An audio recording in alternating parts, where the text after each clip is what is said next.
کہ جو دنیا میں حالات چل رہے ہیں، تو آنے والے وقت میں 12ویں امام کا ظہور بہت جلدی نصیب ہوگا.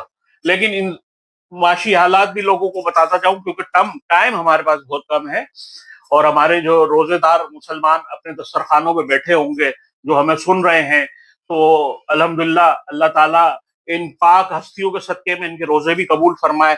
اب کل شب قدر ہے، شب قدر جو ہے یہ طاق راتیں ہیں، اس میں عبادتیں کیجیے.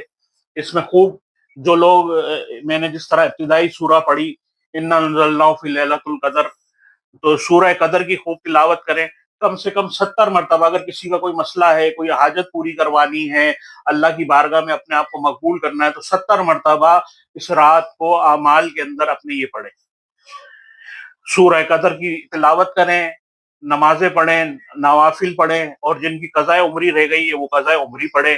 تو اس رات کو عبادت میں گزاریں. بہت چھوٹی سی رات ہے، یوں گزر جائے گی. دیکھیں آج 25ویں رات لگی ہوئی ہے، یعنی 26ویں رات ہے. صبح چند گھنٹوں کے بعد 26واں، ابھی آپ روزہ کھولیں گے، پھر آپ سحری کے لیے تیاری کرنا شروع کر دیں گے. تو کوشش کریں کہ اپنی عبادتوں کو، اپنے معاملات کو اتنا بہتر سے بہتر کر لیجئے. ہم یہی کوشش میں، اتنی مصروفیات کے بعد بھی ابھی میرے یہاں پر بہت سارے لوگ موجود ہیں کل کے پروگرام کے لیے، اور پھر سوال جواب ہوتے ہیں، لوگ ملتے ہیں.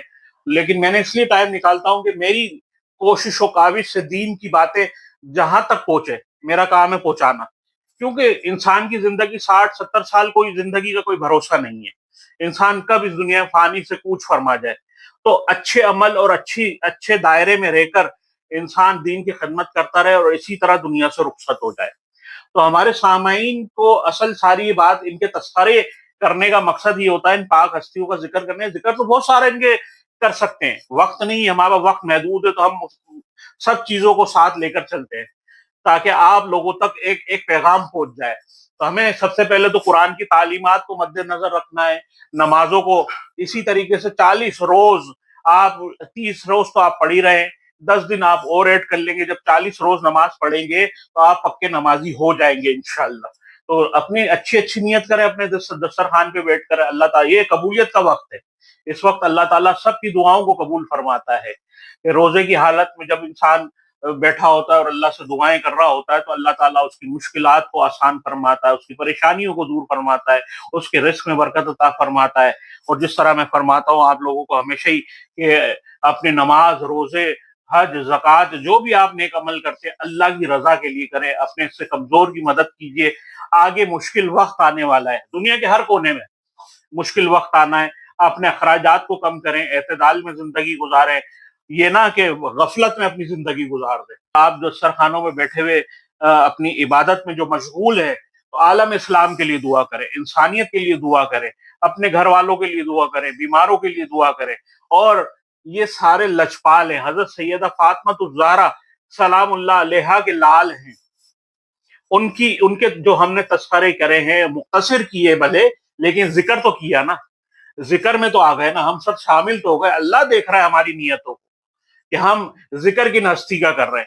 ہم کسی غافل لوگوں میں سے نہیں ہیں، ہم غافل نہیں ہیں. اللہ تعالیٰ ہمیں اپنی بارگاہ میں مقبول فرمائے. اور جتنے ہمارے سننے والے ہیں، الحمدللہ ہمارے جتنے سننے والے ہیں، ان سے ایک محبت کا رشتہ بھی ہے. تو میری آپ لوگوں سے گزارش یہ ہے کہ چند دن رہ گئے، ان چند دنوں میں اتنی دعائیں، اس دن کو اپنے لیے خود بڑھا دیں. میں سمجھتا ہوں جس دنیا میں، جس جگہ پہ آپ رہتے ہیں، جہاں تک ہماری آواز پہنچتی ہے، آپ لوگ مصروف ہیں، اپنا کام کمانا بھی ہوتا ہے، اپنی معاشی حالات بھی بہتر کرنی ہوتی ہے. تو اس میں رہتے ہوئے رزق حلال کمانا تو عین عبادت ہے، یہ بھی ایک عبادت میں شمار ہو رہا ہے. تو ان میں آپ اپنی دعاؤں کو، جہاں آپ گھنٹوں دعائیں کریں اللہ کی بارگاہ میں. اور دعا ہاتھ اٹھانے کا نام نہیں ہے، دل کا رشتہ اللہ کے ساتھ جاتا ہے. دل کا رشتہ جب اللہ سے جڑ جاتا ہے تو اللہ تبارک و تعالیٰ خود اپنے بندے کی باتیں سننا شروع کر دیتا ہے، اور اس پہ اپنے کرم کرنا شروع کر دیتا ہے. ٹائم ہے ہمارے پاس؟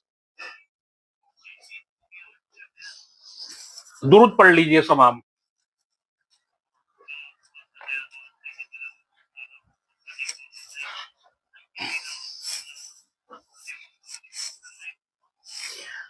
اسی طرح ایک آخری بات کر کے، ایک بزرگان دین تھے، تو وہ ایک بزرگان دین تھے، ان کا ایک تذکرہ کہ وہ اہل بیت سید زادے تھے.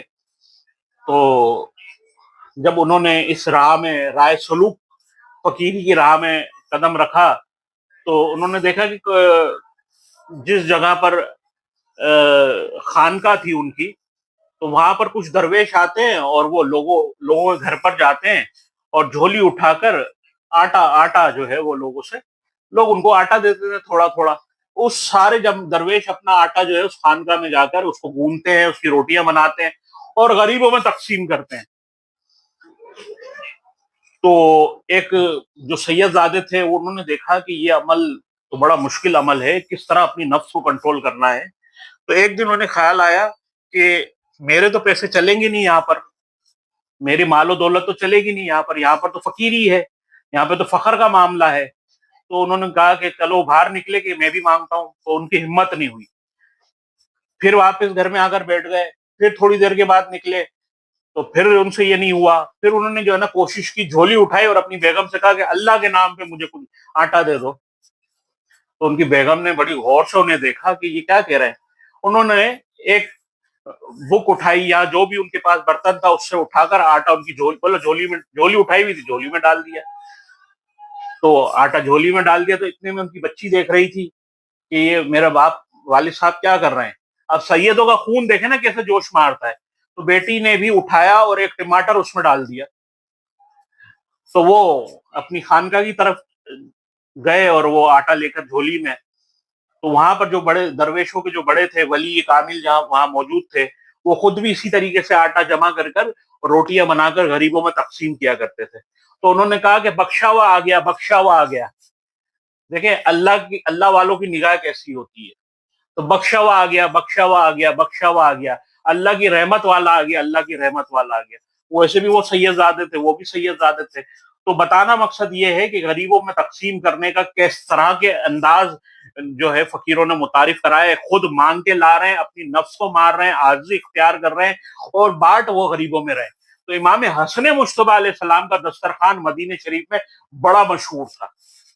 آخری جملے اور آخری بات یہی ہے کہ امام حسن مجتبیٰ علیہ السلام کا دسترخوان بہت بڑا اور بہت وسیع تھا کہ ایک شخص جو ہے وہ کہیں دور سے آ رہا تھا سفر کر کے، تو دیکھا کہ ایک شخص جو کھیتوں میں کام کر رہا ہے، تو اس سے کہا کہ میں مسافر ہوں، مجھے روٹی مل سکتی ہے. تو انہوں نے کہا کہ بزرگ نے کہا کہ درخت میں رومال میں بندھی ہوئی لے لو. جب اس نے روٹی کھولی تو اتنی سخت کہ اس سے ٹوٹی نہیں. تو امام جب پوچھا کہ اتنی سخت روٹی کھاتا تو بولا میں تو اتنی سخت روٹی کھاتا ہوں. تو آپ ایسا کریں، یہاں سے سیدھا چلے جائیں، مسجد نبوی ہے، وہاں پر آپ کو دسترخوان پہ مل جائے گا. تو آپ گئے تو دیکھا کہ وہاں پر لوگ بیٹھے ہوئے کھانا کھا رہے ہیں، گرم گرم روٹیاں ہیں، گرم گرم بکرے کا گوشت ان کو رکھ کر دیا گیا. تو اس کے دل میں خیال آیا کہ وہ جو کھیتوں میں کام کر رہا ہے، اتنی سخت روٹی اور وہ کھائے گا کیسے، اس کے لیے بھی رکھ لیتا. وہ کھاتا بھی گیا اور اپنے ساتھ تھوڑا تھوڑا جمع بھی کرتا رہا کہ میں اس شخص کو لے جا کے دوں گا. تو اتنے میں دیکھتا ہے کہ مسجد نبوی میں وہی شخص وضو کر رہا ہے. تو امام حسن مجتبیٰ علیہ السلام جو ہے وہ اپنے ہاتھوں سے تقسیم کیا کرتے تھے کھانا. تو مسافر کھانا کھا رہا ہے، تو امام علی جو اس شخص سے پوچھا امام حسن مجتبیٰ علیہ السلام نے کہ اے شخص تم یہ کیا کر رہے ہو، تم کھانا بھی کھا رہے ہو، سائڈ میں رکھ بھی رہے ہو، یہ کس کے لیے؟ تو کہنے لگے ایک شخص کو میں نے دیکھا ہے کہ وہ اس کے بعد بہت سخت روٹی ہے جو نہیں توڑ کر کھائی بھی نہیں جا سکتی، اور میں ان کے لیے لے جا رہا ہوں. تو امام حسن مجتبیٰ نے کہا کہ دیکھیں وہ وضو جو کر رہا ہے وہ شخص تو نہیں ہے. تو کہا کہ ہاں یہ وہی شخص ہے. تو فرمایا کہ یہ میرے بابا علی ہیں، یہ کھانے کا انتظام انہی کی طرف سے ہے.